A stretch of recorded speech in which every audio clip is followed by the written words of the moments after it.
LegalizeFreedom.com. Why are we here? Where do we come from? Where are we going? From the nature of reality to the future of humanity. Beyond politics, poverty and war. LegalizeFreedom.com.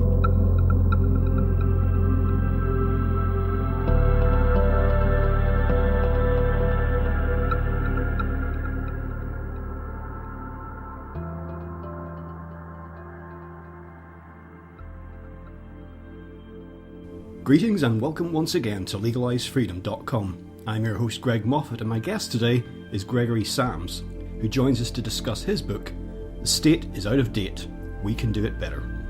Does anyone really think that politics is working, aside from those in power and behind it? Living in peace and harmony is a more natural condition than that which we experience in today's conflict-driven world.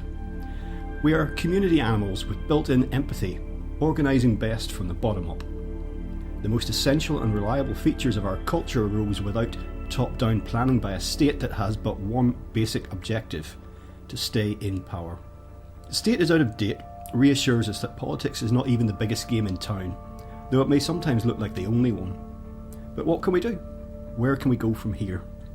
The state is out of date puts us on the right track by pointing peacefully forward rather than backward.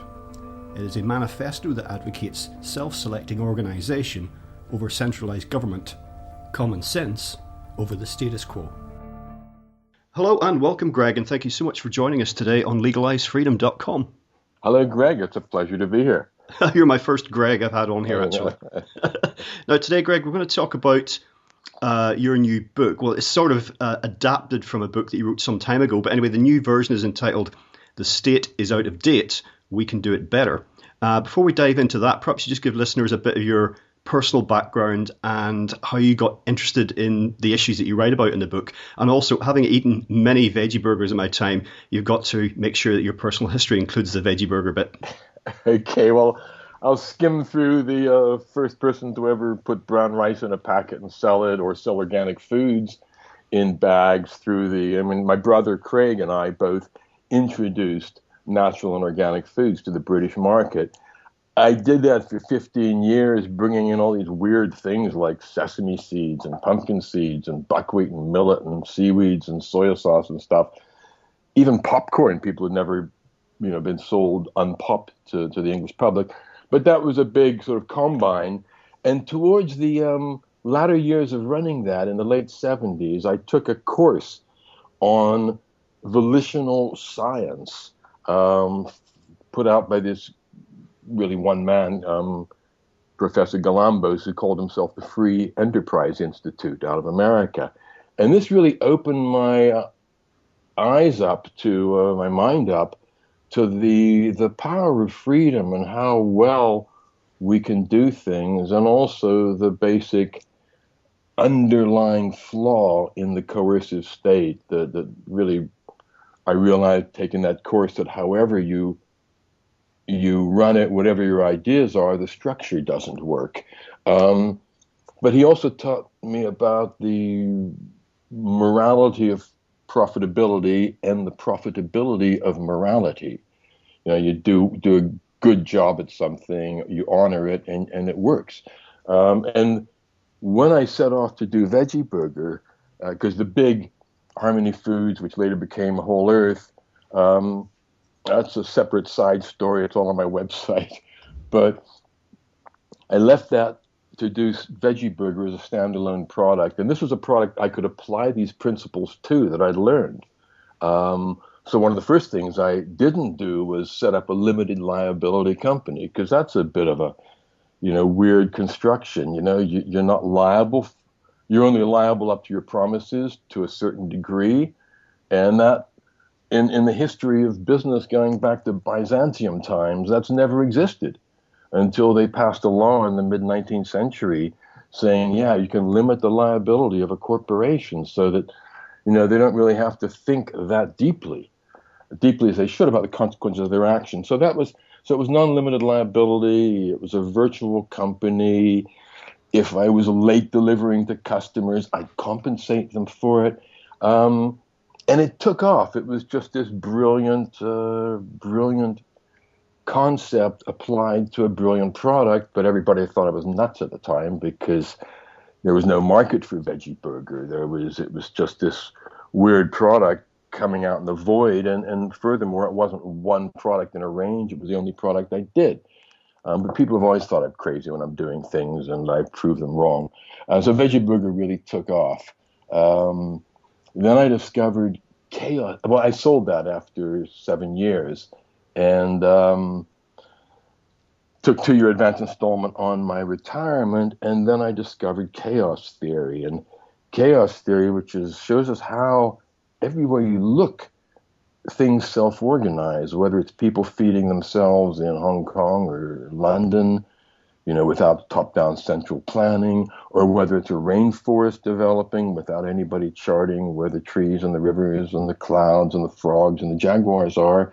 It creates this harmonious whole. You get weather systems where, molecules of water, along with heat and air and sunlight and humidity pressures, all create this weather system, and clouds and hurricanes and tornadoes.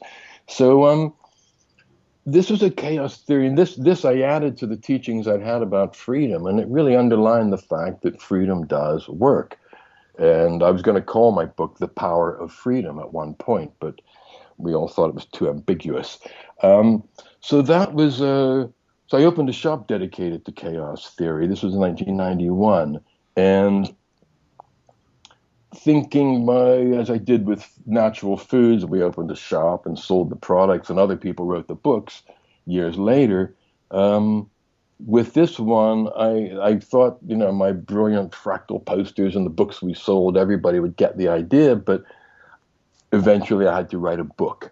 And the book came out in 1998, which I called Uncommon Sense, The State is Out of Date. And Uncommon Sense was a homage to the book called Common Sense by Thomas Paine, which was the best-selling book of the 18th century, and which turned a tax revolt in the American colonies into a revolution, the revolution for freedom. So that was why people didn't want to pay taxes without representation. They read this book and they wanted to have their own government and get loose from the British King George III.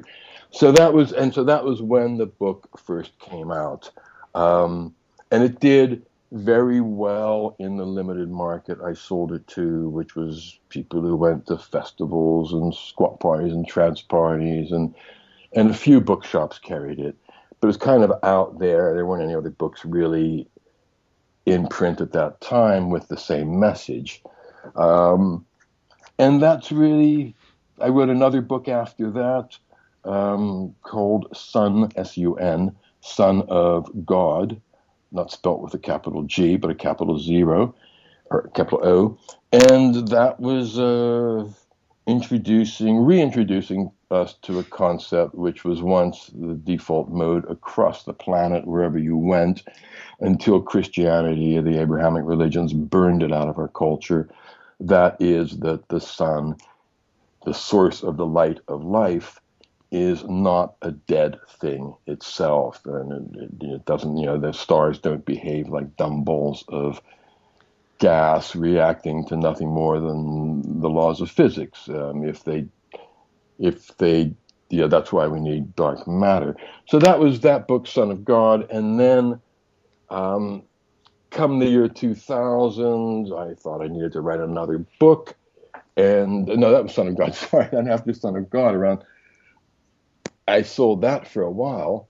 And then I realized that my first book was really timely now. The world was sort of much more ready for it with the Occupy movement, the Arab Spring.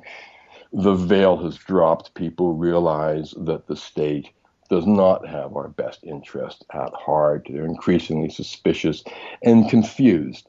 So I spoke to my publishers, the publishers of Son of God, Red Will Weiser, And they jumped at it. They saw how appropriate it was. So I spent a year upgrading, rewriting, refreshing that book, which is now out. The state is out of date. We can do it better. And I think it's going to have a much more receptive audience, mass audience this time. It comes out in print in April, and it's already on sale as a very inexpensive ebook online. So there you go. Excellent. Well, I think a lot of people will certainly feel some resonance with your comments, general comments there about the state, about government and politicians in general. But most people, certainly that I speak to, basically they're exasperated, but either that causes them to just turn away from the situation, or they express a desire for change, but they don't know how this would come about. And I think in the early section of your book, you talk about what we consider to be normal. Now, of course, there are various forms of government throughout the world, but they're all states of one type or another. And you point out how we've become so used to this way of the overseeing of human affairs that we really have become blind to any alternatives. And certainly the idea of there being very, very limited government, or even, God forbid, no government, actually fills most people with trepidation, if not horror, because we've become so used to looking to the government and the state to do so many things for us. And whether it's, the environment, economy, even mediating social affairs. And what we need is a leap in imagination to get beyond that. And that's really what your book's about. Yeah, absolutely. Yeah, I point out right at the beginning, as you say, that the reason we think it has to be this way is because we have this sort of misplaced idea or unfounded idea that it's always been this way. There's that, I think, was saying there's nothing certain in life but death and taxes. Well, taxes have not always been part of the framework, and that's really important to know. We tend to think, a few generations, that's the way it's always been. But if you look back in history and the modern human beings, what's called the modern human being, has been around for anywhere from 100,000 to possibly 200,000+ years. And during much of that time, we've had culture that extended beyond cave paintings. And we're now, we've got we know about the cities in Mesopotamia that were operating from 6,500 BC. We're now digging up other places that are like 10,000 or more years, where we see people had complex, large structures, city-type areas. And if you look back for, how long have we been fighting wars? You have to go to Mesopotamia in 2600 BC to find the first evidence of anything like that going on, of chariots, swords, kings, rulers, warfare. And it was very small when it started. And then around 2300 BC, you had Sargon of Akkad. That was the first military conquest in history. And he amassed an army, and not a very big army because he didn't have any opposition. And he conquered a little over 21 cities in Mesopotamia. And that slowly spread across the globe. It might have originated independently in other places like Central America in much later. But it took 2,000 years for it to reach Rome in 600 BC. It took another 600 and a bit years before the Romans brought it to Britain. And it's a structure which always collapses. The Romans thought they would go on forever. The Egyptians had a really good innings, but when their innings finished, they didn't even retain an understanding of their hieroglyphics. They lost their language, let alone their culture. And Genghis Khan, he was like 1 or 2 generations. Hitler thought he'd have the 1,000-year Reich. And I'm sure the people running America think they're going to still have a handle on the globe 1,000 years from today. They think that way when they're building nuclear power plants we have to look after the remnants of for 20 to 50,000 years. So it's not always been like this. It always fails. it often brings down the culture that has been dependent upon it. You said we need them to look after the environment. Well, look what a mess the environment it is. Who's going to manage the economy? Look what a mess that's in.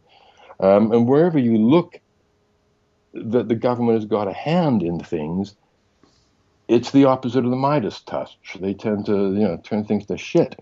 And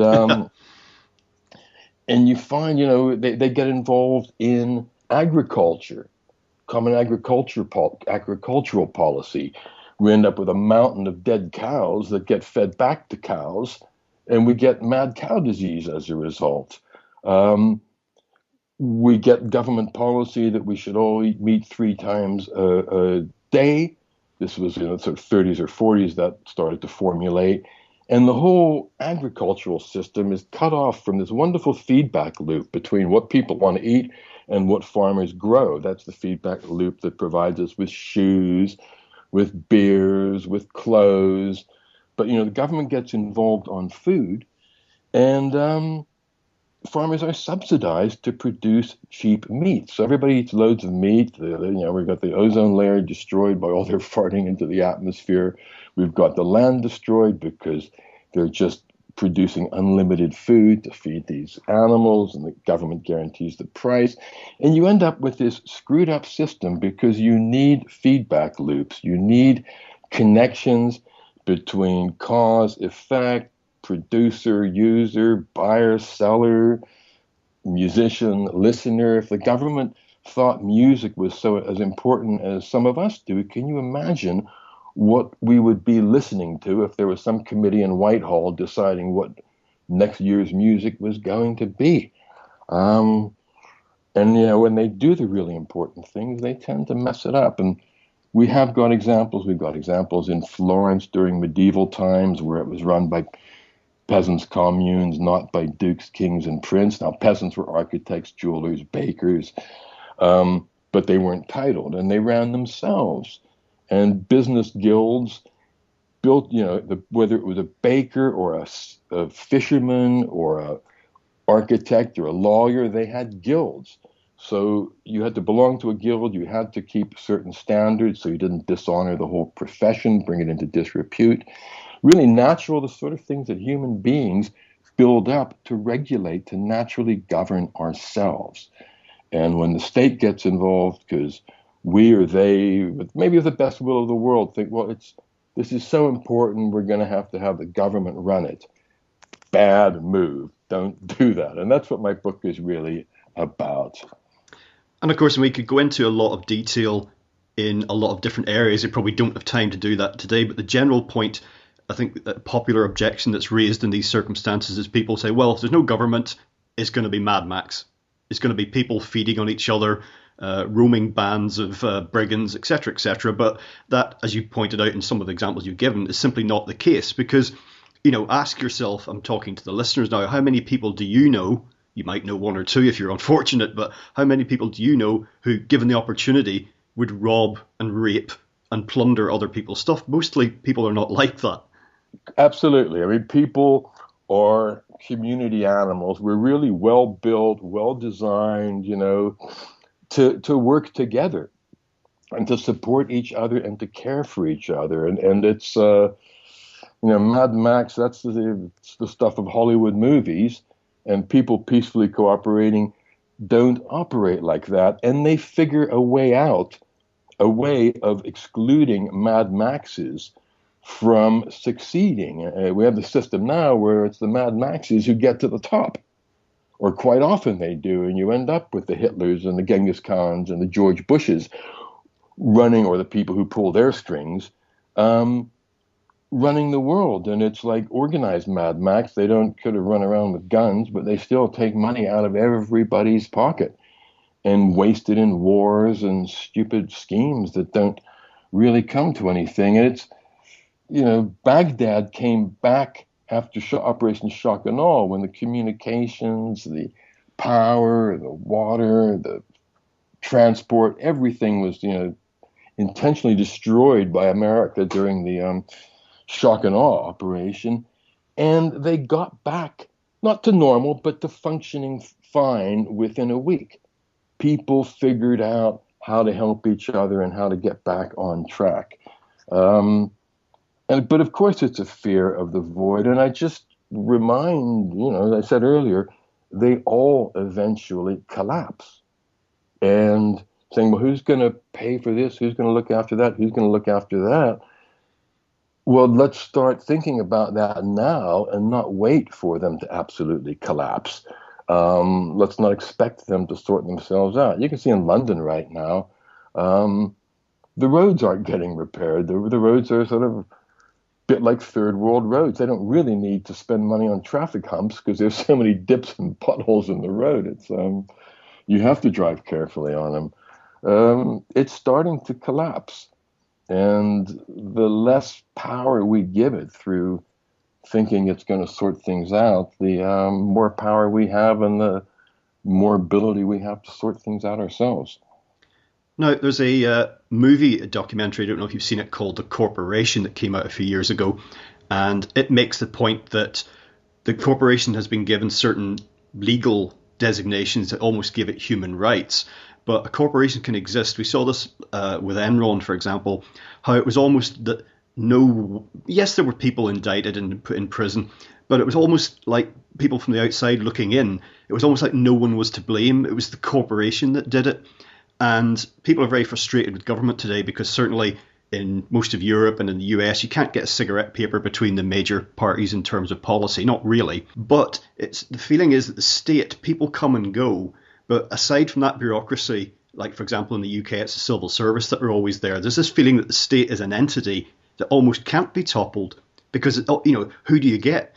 You behead it, you vote out one prime minister and another takes its place. What's the saying that, no matter who you vote for, like, the government always gets in? Yeah. So, and the state, of course, will aggressively protect itself. So it really is almost like an entity like in Forbidden Planet, where we've psychically created this energy and are now struggling under its yoke and wondering what to do about it. Yeah. We have the choice, we have the ability to change the packaging of the product we're getting. And that's about it. If you want to stop buying that product, you have no choice. As you said, you have to pay your taxes. It's just a question of who you're paying them to and what they're doing with it. And I always fall back on a wonderful quote that came from Leo Tolstoy when they were asking him to compare the killers of the Russian Revolution to the Tsar's killers. And he said, don't ask me to make a choice between cat shit and dog shit. I don't like either of them. And that's what we're getting now. And that's why people are disillusioned with voting, even though, wars were fought for democracy. It was a great, bring women the vote. But it doesn't actually work. You can most voting is voting against rather than voting for anyway.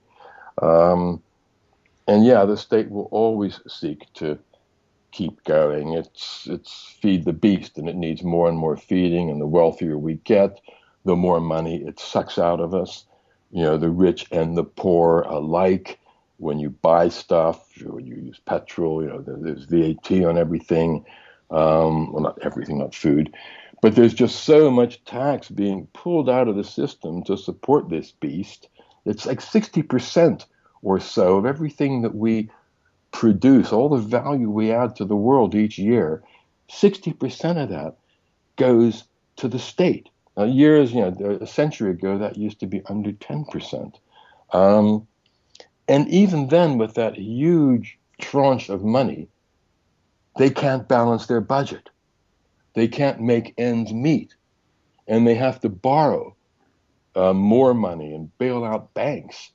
And our future generations are in hock to the banks. They're collateral to the banks for loans of money which the banks are printing out of thin air. It's this very curious situation and very immoral situation. And again, it's that limited liability, which is a PLC or a small company.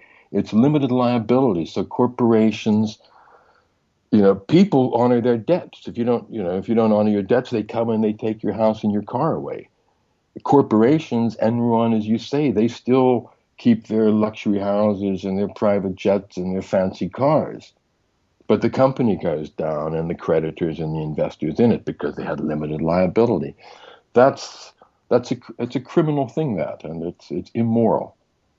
Well, there's also the issue of accountability. I mean, as you mentioned, we've got political parties that are really just, as you say, what flavor of crap do you want? Yeah.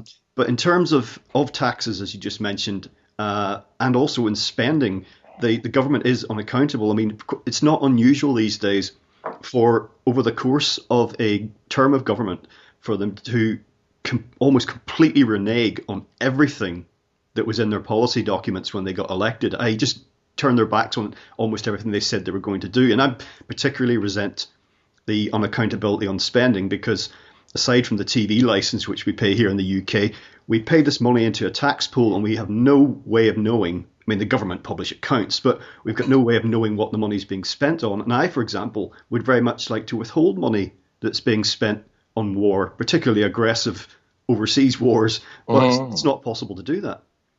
No, I mean, taxes, they just go into a pot, and how much of it is paying off interest, how much is fighting wars, how much is salaries, and how much is spent on social security. You've got no choice in it, but it doesn't really matter in a sense. I mean, that would be nicer, but underlying the state, everything it does, I mean, it can't exist without taxes. That's its lifeblood, obviously, because it doesn't produce anything that people pay money for.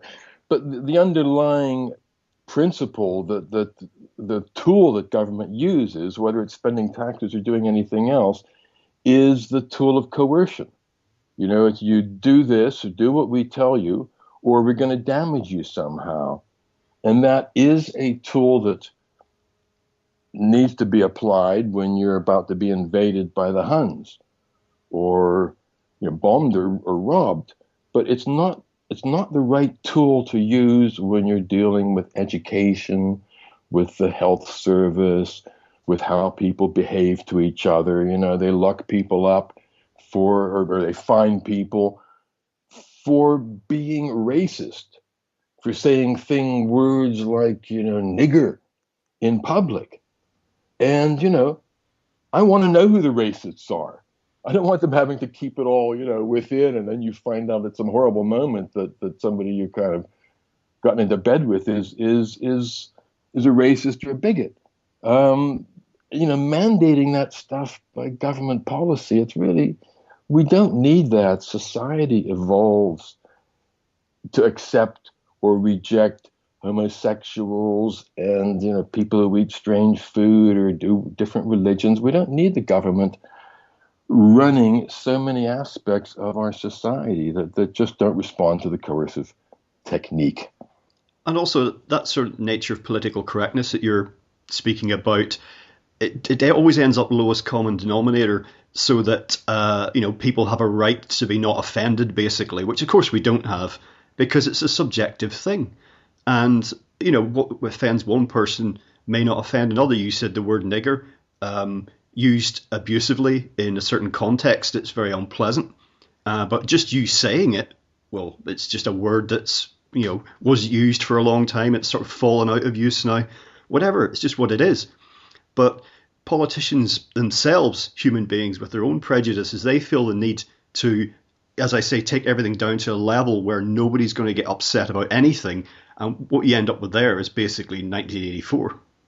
Yeah, it's newspeak. This is what you can say. This is what you can't say, and it's just this ever increasing involvement of the state in our affairs, and it's not at all conducive to the evolution of our civilization and humanity as a sustainable system, because it's just all rules and regulations, and there's no feedback loops. The guy who is out of line, society sends that feedback loop. I mean, we don't we don't need rules for what you wear to the supermarket, but we don't get people very often anyway. I've never seen anybody in the supermarket in their underwear, but I don't think there's any law against it. And it's just this extension of the state into our lives. And many people have made the statement that the government which governs least governs best. And people could argue for minimal government. I think that human beings themselves are able to, as I say with the subtitle of the book, we can do it better, and we can govern ourselves and develop self-governing systems. And you see a flavor of it in the internet today, where you've got large companies like Amazon and eBay and PayPal who are buying and selling, supplying services to a huge market. And they've developed their own systems. They don't have police or jails or fines, but they manage to keep the scum and push it out of the system. And you've got, customer, it's a group effort. But working together with the structures they've set up in their software, you get rogue traders out, people who buy stuff and don't pay for it or keep complaining when they've got nothing to complain by. They get screened out, and there are all those things that we worry about, and we think, yes, we've got to have the police, whether it's racial behavior or breaking and entering. There are better ways, more natural ways of doing it that don't involve large police forces, judicial services, and prison industries, all three of which benefit from crime. The more crime there is, the higher their budgets, the more employees they have. And that's never a good system, because I think one of the consequences of it is the huge growth in victimless crimes we've seen in the last 30 or 40 years. So many things you can now be arrested and locked up for, whether that haven't got a victim. Drug use is one of those. The sex industry is another. Smoking in a public place. I mean, somebody in New York City was sitting in Central Station at midnight one night, a friend of mine, and they saw a student on a bench opposite light up a cigarette. Before he was halfway through, he was being marched off in handcuffs. And you go to other parts of the world and you can be locked up for being gay, or you can get the death sentence for changing your religion. And that's, victimless crimes. We don't need that. We need police. I mean, I've got nothing against the concept of a police force. It's just who's running them is wrong. And this growth of victimless crimes is also wasting their time when they could be pursuing real criminals. Yes, quite. Well, I'm reminded of when I grew up in the late 70s and 1980s in Northern Ireland, at a time when there was people being blown up and shot dead on a regular basis. Yeah. If you were lucky enough to live somewhere where there was no real trouble, which I was, the police were almost invisible, because they literally had something better to do. Yeah, exactly. So another thing that strikes me we have with I mentioned before about political terms, and those they vary in length. Some of them are fixed, some are variable, but they tend to average out several years, is that we have, despite the existence of a entrenched bureaucracy, there's a great deal of short-termism because of government thinking. They're just trying to get to the next election, basically. And that causes tremendous problems. And I think a lot of the problems we see in a lot of our systems, education, health, and what have you, that you alluded to earlier, stem from this short-term thinking. Yeah, their main interest is getting reelected. Long-term interests don't play a big part for them, because somebody else is always going to have to deal with whatever mess arises in the long term from their activities. So short term, what is the voter going to vote for me? Do I raise the tax? Do I lower the tax? How many people want, the rich to pay more tax, and how many people don't? And it's this sort of pitting us against each other so much of the time as well. is involved, comes out of that, which isn't surprising when you consider that most MPs, senators, and congressmen in America are lawyers. And lawyers, they're bred conflict. That's how they do. They fight their corner. They beat the other side. You're either right or you're wrong. They don't do the both and, which community tends to do. And they don't really care. Lawyers defend whatever they're asked to defend. They don't take a moral stance themselves. And politicians, they push for or against whatever they think is going to get them into power. They're not that really concerned with our interests. We're their fodder. We provide them with the money, more and more of it, and the hope that they're going to get something done. But even if you get somebody in power who is, whatever your wavelength is, let's say mine is green, ecological, organic, respect to the earth, you get somebody in with all those principles, and then they start, okay, we're going to put you in jail if you don't sort your garbage right. We're going to, fine you if you're eating meat, and make you eating it illegal and have squads going out, and it's just, that's not the way to effect good social change and long-term ideas and structures that are sustainable.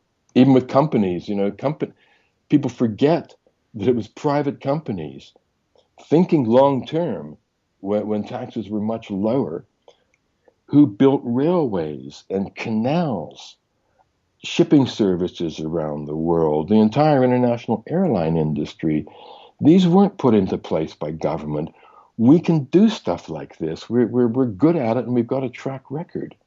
Now, in general, politicians tend to be very similar.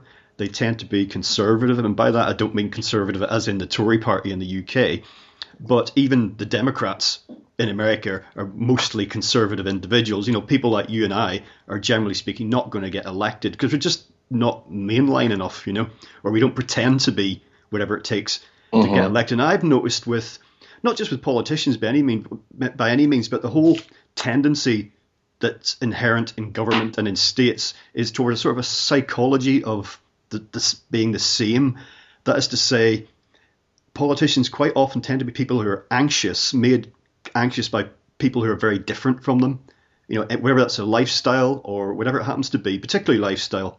And they, a bit like religious people, they like their own sense of self and identity be reinforced by looking at people around them and seeing that they're saying and doing the same things. That makes them feel better. Whereas some other people, a bit more freewheeling, they don't care if they're completely different from everyone else around them. They're just doing their own thing. And that underlying psychology towards control, I think, is very much a key part of how the state manifests itself. Yeah, that's what they do. And, the psychology of politicians is that they are more comfortable with each other than with somebody like you or me or the man on the proverbial clapham omnibus. And so the Queen, will have tea with Idi Amin and be comfortable there. This is before they knew about him keeping heads in his freezer, but it doesn't really matter. Tony Blair was, handshaking and hugging Gaddafi just a few years ago. Putin is supposedly the enemy, but they're all the same class of people, and they get on with each other because they're all doing the same thing, and they've got different spins on it. Oh, remember Donald? Sorry to interrupt, but remember Donald Rumsfeld and Saddam Hussein, that famous one. Oh, okay. I mean, there's just lots of them, and it's a different breed, and it used to be kings and pharaohs and dukes and dictators and military juntas. The Pope once ran, the Catholic Church was once the largest power source in Europe. It's different people doing it in different structures. As Winston Churchill said at the time, he said, democracy is, the worst form of government you could imagine, except for all the other ones that came before. But it's also a lot more expensive. It's hugely more expensive than kings and princes were, because they were taking 5 to 10% of what we earn, and there were fewer of them to support. We've got this huge governmental structure now that's invaded our lives on all sorts of other fronts. I mean, the reason for the state, its basic raison d'etre, is to protect us from other versions of itself. That's how they came into being. And back in 2600, when the idea started to spread, people said, "Fuck, we've got to do something. Look what happened, over there," and they started to, build up their own armies and pay them at first to defend them. But once you've got this sort of people who are being paid to defend, and they're the only ones with the guns or the swords, they very often slip into being a power base, and you pay them whether you need them or not. But that's what governments are good at, and they're just doing so much more now, and it's really out of control, and it's not at all good for us. Well, I've read a couple of books on anarcho-capitalism, which people can just look up if they don't know what it is. Yeah. And they pointed out that in some ways, physical living conditions were far from optimum, but the ordinary people were somewhat better off in feudal times for some of the reasons you mentioned. Well, in some areas, they might have been. I mean, they didn't have iPhones. They didn't have, running electricity, maybe. And, we've got some wonderful stuff today. We really, things we benefit from in our lifestyles. And, that's all wealth we've created. When you make an iPhone out of plastic and metal and circuitry, you've added value. It's much more valuable than the raw ingredients. So we've brought that in, but that has funded the state. And when you've got the state involved, it's also really enhanced or facilitated the horrendous aspects of capitalism. I don't like the term capitalism. I like the term free enterprise. If you Google free enterprise, it takes you to capitalism. They're theoretically synonyms. But capitalism, people think rightly in the way it's applied, let's just make as much money as we can at any cost. Whereas free enterprise is the freedom of people to exchange goods and ideas with each other for money or whatever they find of value in that exchange. It includes bartering. And the state has really squelched free enterprise because there's so much regulation that if you look at our high street, all the food out there. Actually, my first business was a restaurant. I opened a restaurant when I was 19 years old, no training, great success. We never poisoned anybody, and it did well. But I could never do that today because there's so much regulation involved that, what we've ended up with is chains of McDonald's, Kentucky Fried Chicken, pizza joints, all these sort of fast food, high fat, sugar, salt foods going out there, and the state encourages that. They would much rather take the tax out of 2,000 or 20,000 people's earnings from one source before people even get to see the money, let alone spend it. It's just taken out, and the government loves that. They don't want to have to deal with 2,000, fruit and vegetable sellers and carpenters and, people doing stuff. And big business, of course, lobbies government to pass regulations that stifle the opposition. So you have the pharmaceutical industries controlling medicine and healing in Europe and North America. And that's appalling. And they get laws passed which ban herbalism, ban supplements from being sold. It's a bit like the Middle Ages when if you were a witch, if you prescribed herbs to somebody, that classified you as a witch, and that classified you as ready for capital punishment. So you have this mechanism where corporations cannot break into your house, take your herbs, and slam you in jail. But they can get the government to stop them at source from coming in. I mean, Coca-Cola can't do anything if you decide to start drinking apple juice instead of Coke.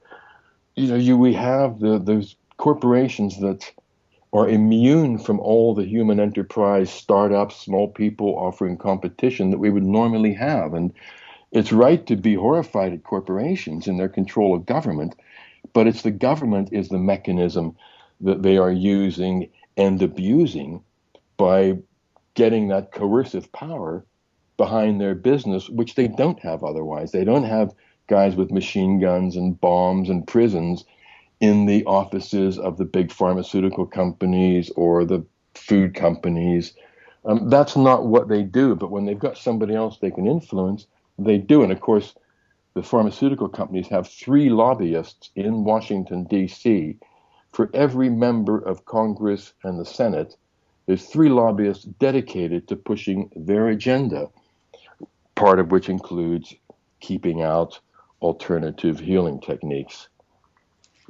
Yeah, you mentioned earlier about the corruption and debasement of mass-produced food systems. Not all by any means, but yeah. We see a lot of problems occur there, and yet some of these problems have occurred with either systems overseen by government, or they've been corporations who've just malpractice for whatever reason, and yet they're supposed to be regulated, and the government's supposed to be guaranteeing our food supply. And then at the other end of the scale, you read stories regularly about some children having a lemonade stand, or a woman having a bake sale or something like that, and they're banned because you don't know what's going to be in the food. And I read a story about in one city in the US, they were banning people from giving sandwiches to homeless people because there might be poison in them. Well, there might be, but I mean, that's this whole idea of government trying to remove all risk from everything. It's so sad, and that this is the government that enables nuclear power plants to be built all over the globe, because no insurance in a free enterprise market, no corporations act without insurance, because you have to have that. It's not even by law; it's by good sensibility. And no insurance company in the world will insure a nuclear power plant. It's just an insane thing to cover. The government says, "Yeah, we'll cover it. In fact, we'll even subsidize you to build it." Say subsidize frackers and bring them in. They put a seal of approval on genetically modified foods, which again, no insurance company will insure. But when it's got the government stamp of approval, okay, the corporations are covered. It's and yet we're not allowed to sell lemonade and things like that. But I'm pleased to see the internet. God bless the internet, because it's a free country. The government hasn't taken it over yet. And it's the connective tool that enables us to manage to govern ourselves so much better. It's not just, I gave the example of how Amazon and those companies self-regulate, self-govern. We also have the Sky B&B. You've got an equivalent restaurant service where you can go to a strange town, go online. People will invite you into their homes to dinner. There's a car service that, where people use their own cars and give you lifts places. So we're sort of getting lots of nice business structures together that aren't regulated by the government and that are free enterprise on the internet. Now, of course, the government's trying to stop some of this, but it's just another example of how well people self-organize and govern themselves when they're given the opportunity to do so. Well, yes, and I should point out here that your book really is about thinking positive and thinking ahead, and the good news, things that may lie ahead for us if we do make the right decisions. But the internet is one of the big sort of good news stories. And of course, that's why it's being attacked from certain quarters, and that's why there's attempts to regulate it. For example, I don't know what proportion of the web content is actually pornography, but we're being told that because of pedophiles, basically, that we all have to be tracked and traced and controlled online. And we saw, certainly with Bitcoin, which was internet-based, someone trying to create a new form of money not tied to governments or banks. And we've seen how that's been attacked. But people are smart. It's this ongoing duel, if you like. I mean, between people trying to be free, trying to express themselves, trying to provide services to each other, and the state trying to step in and manipulate and regulate how they do it. But the internet is a place where that's happening. And as you say, pornography and terrorism are being used as an excuse to clamp down on that. Luckily, we've got two wonderful guys who set up the Electronic Freedom Foundation in America, John Perry Barlow and John Gilmore, who have been fighting, dedicated the last 15 years. I mean, they've got a lot of money, which John Gilmore earned in Silicon Valley, and they hire lawyers, and unbeknownst to us, they have really had an important part in keeping the internet as free as it is today. And let's just hope that the ingenuity of programmers and our wonderful geeks around the world manage to keep it that way, because it's a precious resource, and it's as if humanity has discovered the Americas, this virgin territory, without having a indigenous population that we have to kill, or a Pacific Ocean that's the end of it. And it really is the key ingredient in our getting the state properly out of date and building up our own structures to govern efficiently and sustainably, not a system that's going to collapse in 5, 10, or 500 years. Now, we hear a lot of talk from politicians, even here in the UK and some parts of Europe, about decreasing dependency on government and how we should be providing for ourselves as much as possible and cutting the welfare bill. And of course, there was a long-standing culture in the US of independence for citizens and small government. But the government, in its own way, sort of needs us to be dependent on it, because if we all just went off and did our own thing and ignored them, then and it didn't. Well, obviously that's why the tax system exists. It makes it very difficult for us to do that. But the culture of dependency, despite their public statements, is part of the system, how it works. And of course, in the wake of 9/11 globally, we've seen ramping up of police state propaganda, for want of a better word. And then that plays into the idea of fear, which is a big part of it. Oh, if government was to go away, what would happen, as we said earlier? Yeah, well, I've got a great quote in my book from Al Capone, who said, "I built my empire on fear." And it is. It's a very important tool. You've got to be frightened of something. And as I said earlier, the raison d'etre is the fear. What governments originally did was help you because of your fear of being invaded by other governments, other states. And now we don't really have that so much in the world. We're not that worried about the Germans or the French or the Irish taking up arms and invading the borders of England. In fact, it's kind of a ludicrous concept. So they have to get fear elsewhere, make us frightened of other things, make us frightened of racists, of running out of power, of kids taking drugs, of terrorists. So we have to go, fight unjustified, trumped up wars in the Middle East to beef up the whole terrorist movement. It's a huge expansion now of Al-Qaeda. I don't even know when or if Al-Qaeda began. But it's a hornet's nest now, and maybe we're right to be frightened of it. But that fear has been cooked up because the Cold War was disaster. When the Cold War ended, it was disaster for Western states because we didn't have anything to be frightened of. And in America, they tried to replace it really intensively in the Nixon years with the war on drugs, where they really had military in America fighting the war on drugs and spraying crops in Mexico and bombing places in Colombia. And that didn't work. It really wasn't a big enough fear. So now terrorism is the one that they're cooking up. Terrorism, racism, child abuse, pornography, things that we're really quite good at self-governing. Well, I know that you mentioned the Cold War. If you speak to, I haven't done this, but I've seen some second and third hand reports. If you speak to ordinary Afghans, for example, they feel very betrayed by what occurred, because when the Soviets were in Afghanistan and eventually run out of the place, The Afghans were, they were the good guys as far as the US and its allies were concerned.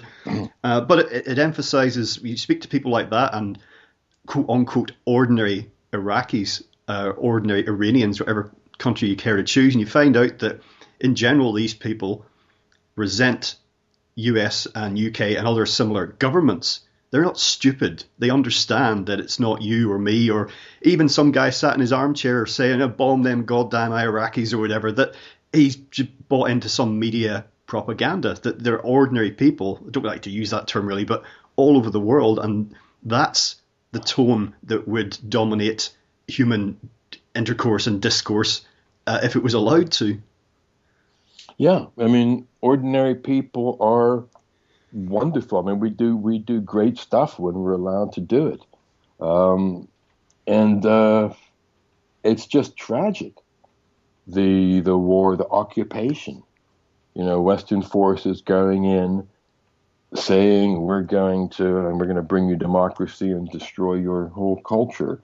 In the course of it, 400 years ago, they were going into Central America and North America, say we're going to, bring you Christianity, and we're going to take all your gold or your fur or whatever they were taking from them. Thank you very much.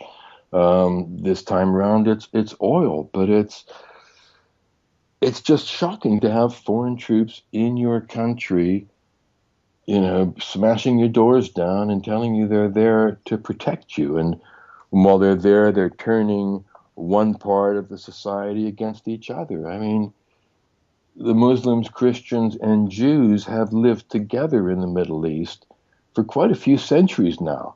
I mean, there was some heavy stuff went down a long time ago during conquering times, but, there wasn't this religious hatred of each other, and that's been stirred up, and it's, the British were masters of divide and conquer, and, we don't know who triggered the Sunni Shiite antagonism in the Middle East, but there's some evidence that was triggered by Western forces. It's they live on fear, and we have to not be frightened of what would happen if they weren't there generating that fear in the first place, and be ready to sort things out ourselves, because we can do it. One of the main objections, as we mentioned earlier, about a situation where there was little or no government is the supposed mayhem that would ensue, violence, deaths, whatever it might be. But we should do well to remind ourselves that there was hundreds of millions of people killed during the 20th century, for example, a vast majority of which were killed by governments, basically, whether it was in the world wars or much smaller conflicts, the vast majority killed by states. And violence is arguably the main problem that comes our way from the state, because a lot of state actions end, ultimately, if you take them through to their illogical conclusion, end in violence. For example, say you get a parking fine, you decide not to pay it. That can end in your death if you take it all the way through all the steps. Disputing the fine, not paying the fine, not going to court when you're summoned, being sentenced in your absence to a prison term, refusing to go to prison, physically resisting the police. You take that to its conclusion, you could end up being shot, by a sniper. And most people don't take it that far because they think it's ludicrous. But that's where a lot of these things, that's where it ultimately ends. Well, I have that very example in my book, in the chapter titled "Strange Fruit." Or no, it's a chapter on coercion. Sorry, but it's this question of as you're saying earlier, what would we do if the state wasn't there to do X, Y, and Z? Well, let's rephrase it a different point. What would you do if for every 40 pounds you had in your pocket, you add another 60 pounds? So instead of 40 pounds in your pocket, you've got 100 pounds in your pocket. Let's just look at this ideal situation where the state isn't sucking 60% of it out. How could you cope? What would you do with all that extra money? And what would you do if you're a wealthy person and you had no desire whatsoever to send money off to a tax haven in the Bahamas or Switzerland, and you just kept it in your bank account? What would you do? I think we would do really well in that situation. but there would be that much less poverty, hunger, homelessness, strife, and conflict in the world if we weren't supporting this massive monkey on our backs that is there to sort of protect us from conflict and wars and aggression and damage to the world. You know, that's the big goal. And when we produce value, we produce value however we want to exchange it, trade it with each other. And if we can keep hold of that value as we produce it, then a lot of the downsides are gone. Oh, I've always said when I've been required to pay taxes that, bearing in mind what I said earlier about the unaccountability of government, I don't know where the money's going. Yeah. It's just, please let me keep this, okay? I don't want anything from you.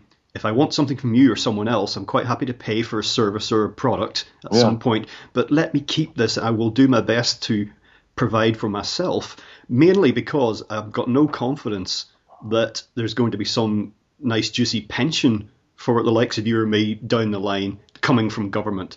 The real value of that sort of government provision is going down, not least because of all the government money printing. But you see in the US as well, the future promises, the so-called unfunded liabilities. I've got no confidence that the state is going to be able to provide what it said it's going to for increasing billions of people going forward.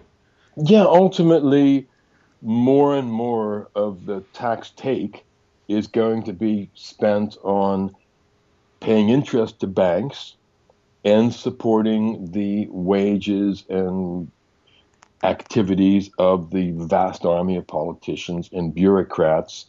Of course, in Europe, we've got our own, government. In the UK, we've got our government in Westminster, and we've got the local government. I live in Brent.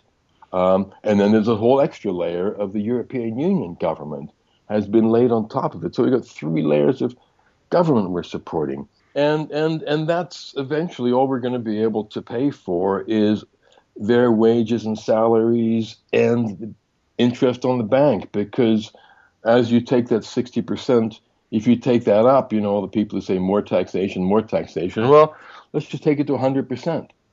Every single penny we make goes to the state. Now, how many people think that in that situation we would finally have full employment, safe food, a clean environment, good education for children, a great health service if 100% of the money went to the state? We're already up to 60. And some people think, well, they've got to take more taxes to solve the problem. What else are we going to do? That is the problem. It's not the problem, and we're going to get less and less services back for the tax buck than we ever have, or the tax pound than we ever have in the past. And I pay taxes, and I think most people pay taxes because they're sane. We don't want to go to jail. And some people, bless them, feel good about paying taxes despite what happens to it. I suppose that's a nice feeling, but yeah, we're going to get less and less return on them, and we're already seeing that happen today as various services and supplies and provisions crumble because the state they can't afford to do it, and the more they pay people or create people who are needy and in fear, the more power they get, but the worse the situation becomes. Well, you mentioned the roads in London, and obviously it's not limited to London, infrastructure issues, but certainly I don't know what the national situation is here in the UK, but in the US I often read reports about the shocking state of infrastructure there, highways, bridges, and that they would immediately have to spend billions to get it back to what, engineers would consider acceptable, but it's just not happening. Well, yeah, when the government, local or national, doesn't have funds, they cannot pay road builders. They can't pay doctors or nurses or care workers or whatever it is that you think, this great service they're providing. It's not the government building roads, it's private companies who have that expertise. But they have to pay their workers, they have to, pay for their equipment, their machinery to do it. And the state's running out of money because it's all going in interest, wars, and their own salaries. And some of it comes back, but they are going to preserve their own salaries ahead of public services. I mean, you've just got to recognize that they are more important to themselves than you or me. So they're going to keep their jobs and pay their salaries and maybe cut down on some of the lower level staff. That's the way it is. Do you think the king's going to sort of give up his palace and everything and go out and live in a hovel in the countryside before he's taxed the rest of the country dry? No. What amazes me is in the wake of the collapse of the Soviet Union, which is hardly a recent event really in political terms, that this trend that we're seeing in this country, in the EU is just the poster boy for this, but even in the US now, this increasing centralization and control, you really would think that people would say, communism, this smells a bit like it didn't really work. Maybe we shouldn't go down that road. I know. I think that's. I was alive. I was a kid during the height of the Cold War when you were taught how to duck and dive under your desk if there was a bomb of Russian missiles on the way, and reading all the anti-Soviet propaganda, but I think it was real stuff. How they would suppress rock and roll music and all sorts of behavior that is now being suppressed in the same way in the USA and Canada. And I actually got this fantastic example in my book of it was a facing pages of it was a Daily Mirror during the beginnings of the rave craze, and there was two articles. One was about the Soviet police surrounding a church in Russia of people who were protesting, and it was this sort of horrendous, look at the state, what these horrible people are doing. And on the facing page, it was about police triumphing over ravers. We were having a rave, not hurting anybody, somewhere in the countryside, and the police surrounded the venue and shut it down. Good boys, Well, they used to do that to people listening to rock and roll music in Russia. They'd shut them down and arrest them. And today they're doing it to people listening to music with a repetitive beat. It's just unbelievable how freedom has been lost in what we thought were very free countries, the USA and the UK. And now everything we do is being sucked up and read by the NSA when it used to be, your phone calls, your mail was all private. Now they see what you're surfing on the net. It's really quite scary. It reminds you of the frog that's being slowly boiled that doesn't know it's being boiled because it's so slow, and then eventually it's dead. Yeah, we had a laugh around 1990 at all the newly liberated Russian Beatles fans that would finally discover that John Lennon was dead. Oh, really? Gosh. There's at a serious point, all the effects of the state that we're talking about, there's growing evidence actually, this undermines almost like the human spirit in some way, not just because people get apathetic, but that it affects not only people's judgment of risk. For example, bailed out banks never get to discover the cost of their actions, but actually at the level of morality. You make the point in the book that can be affected because people start behaving sort of within government rules, i.e. the law, but that doesn't necessarily overlap with what's right.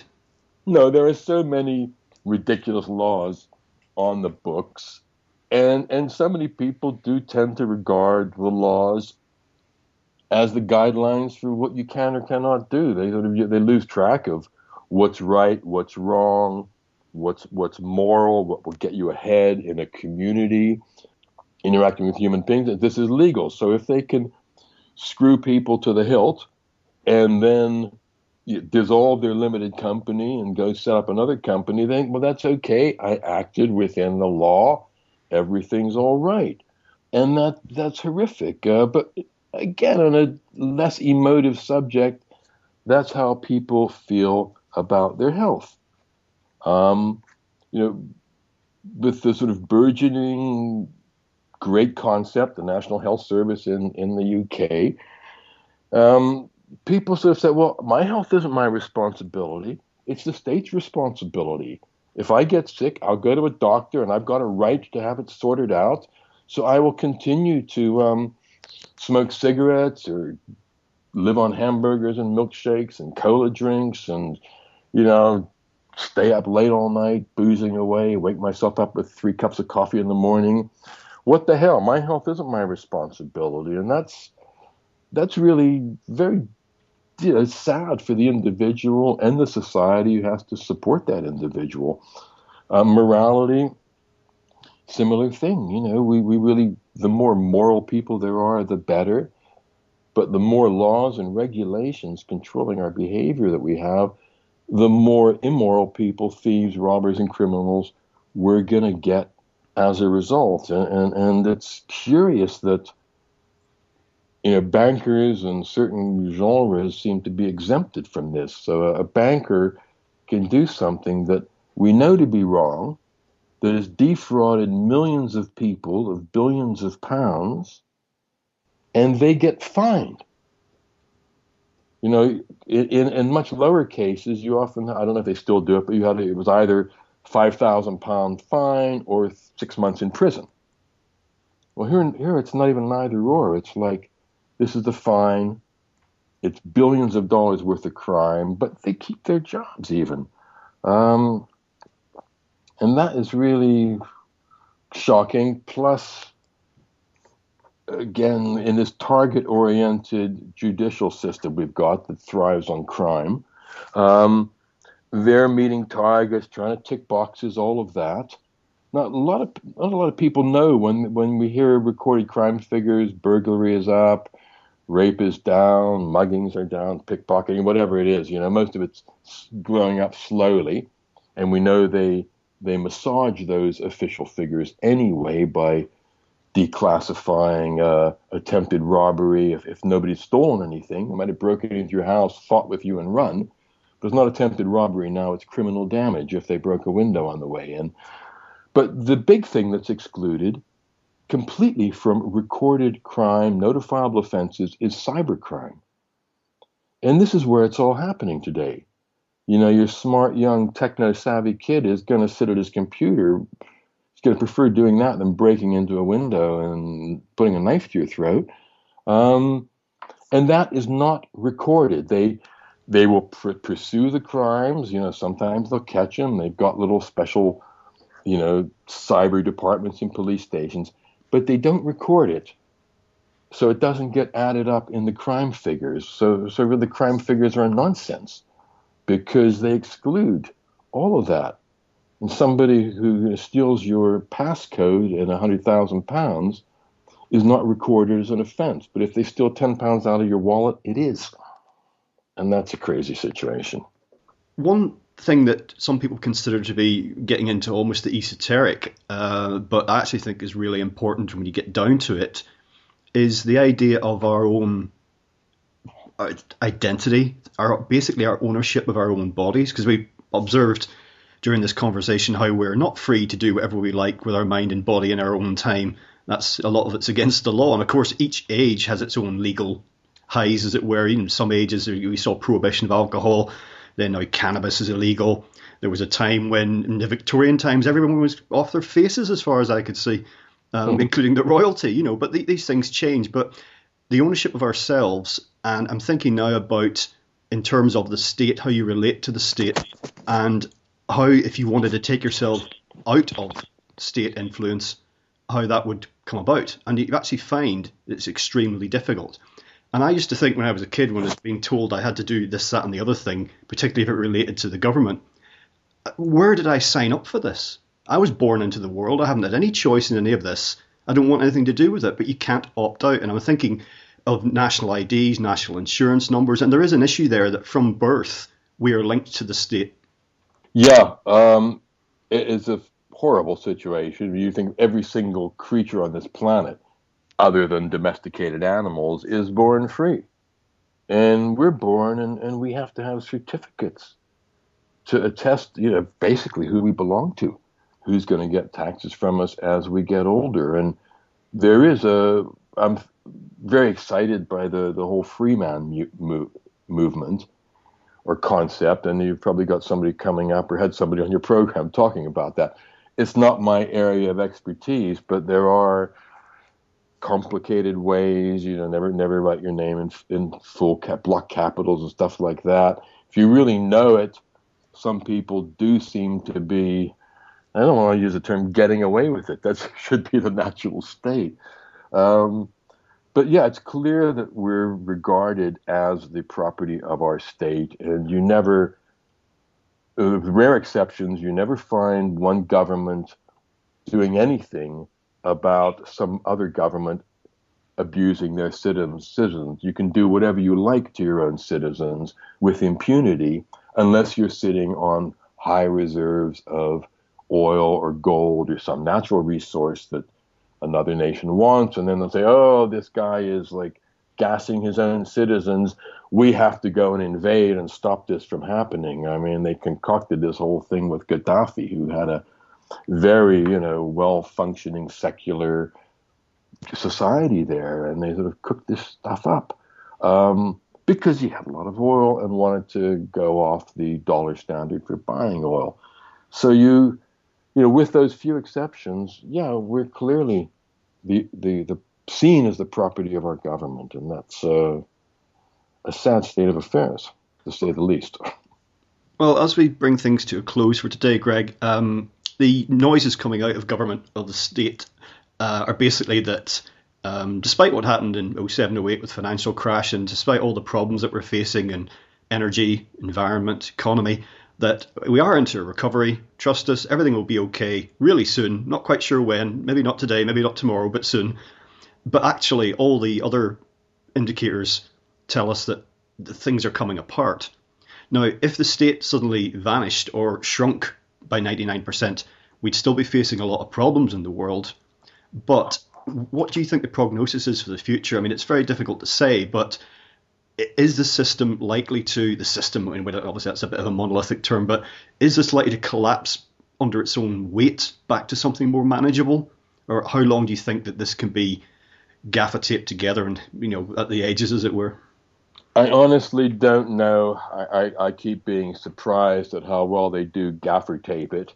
And one way of looking at it, in a sense, every time we have one of these collapses, it's like harvest time. And they're harvesting, reaping all that sort of lost dreams, lost money out of the system, into the shadowy characters behind the central banks. And then we stagger back, as human beings are incredibly ingenious and, persistent, and we stagger back, create some more wealth, get back on our feet, and then they come and harvest and take it away. But that's one viewpoint. The other one, as you said, is that it looks like the entire structure may fail. They all do eventually. And it's idealistic of me. But the reason I really want to get my book out there is because when that collapse does happen, people tend to say, oh, what we need now is a dictator, a strong man, or we need, something really different. Not going to be just a Democrat, the Democrats, Republicans, Labor, Tory, Liberal. We need something really different. So we get IKIP, or we get somebody preaching communism, or we get some other dude and structure in there. And that's not the right answer. If it does collapse, we need to build from the bottom up. And I have some ideas, a very great concept in there on how we deal with the crime side of things. But what I really have the faith in is our ability to build structures that will deal with the important aspects, the few important aspects of our life that the state is dealing with, because we lose sight of how much they're not involved in. All the sort of things that we love and cherish in our lives, from computers to airplanes and buses and smartphones and packets of rice and pasta and restaurants and music. all the things we really value, the government isn't running them. They've got, certain controls on them which are completely unnecessary if they had trade guilds and things, but they're not running that stuff. There's not that much that we really absolutely must have them for. Sure, it's going to take a decade to sort some of this stuff out, but let's sort it out. Let's get onto something sustainable, and let's not put somebody else in who is going to make things worse in all likelihood. Well, I think we know what would happen if the government was running the food. We'd be having mashed turnip 365 days a year. Yeah, or possibly. Just on a closing thought, actually, something I'd encourage listeners to check out if they're not already familiar with it is something called Burning Man Festival, which takes place in the US. Obviously, you've heard of this. And I've been there. Wow. I mean, it looks amazing. It's a great example of like people just being people. Yeah, well, that's one of the things that triggered me writing The State is Out of Date back in the first edition in 1998. Because after Chaos Theory, I went to Goa and I started to going to some of these sort of free festivals in the country, and I saw people self-organizing in a brilliant fashion. And cafes that good cafes grow, and you see them at all sorts of festivals. The bad ones don't. They go out. You don't need that. And it just to see and Burning Man, again, there's this incredible free environment that people create this structure out in the middle of the playa, the desert. And seeing freedom in action, creating complex things that self-organized that was the final thing. Yes, it can be done. I know all the theory. I put some of it to practice with the Veggie Burger Company, but here it is. Other people are doing it, and they haven't read any books about it. They don't have any theories. It's just people doing stuff. And Burning Man, that's a great example of it. And when I went back in 1997, there were just like 2 or 3 policemen who drive around and with their mouths agape. Of course, there are more control going in, more inspections, more difficulties, but they're still doing it. I'd recommend it to anybody. Now, as you mentioned earlier, the print version of your book will be out in April, this new edition. People can already buy it electronically, I believe. So just tell listeners about that and any websites or other resources you'd like to share. Okay, well, The State is Out of Date. That's easy to remember. If you Google that, you'll get my book on Amazon. You'll get my website. There's a little website which has got a summary of each chapter of the book, various related articles, things about it. I've got a website which is GregorySams.com. That's SAMS, GregorySams.com.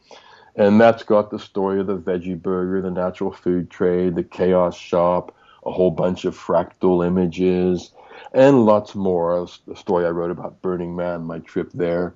And the digital version of the book is less than a cup of coffee in most places. It's £1 something or $1 something last time I checked for instant download off of Amazon or any other electronic bookseller.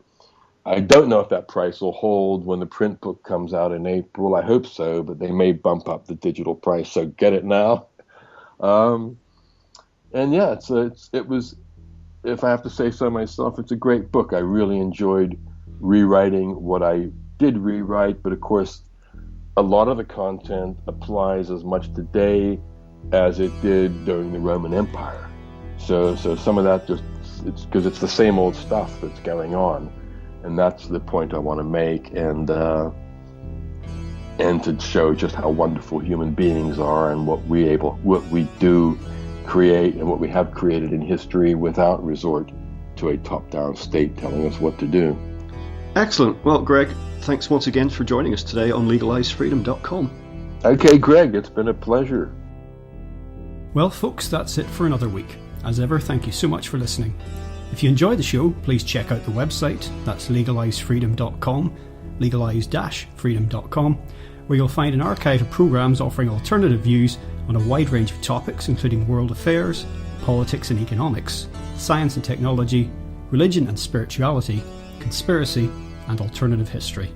You can also browse and buy a range of books and DVDs from our guests, and if you're feeling generous, make a donation to help keep the site up and running. Until next time, I'm Greg Moffat, and you've been listening to LegalizeFreedom.com.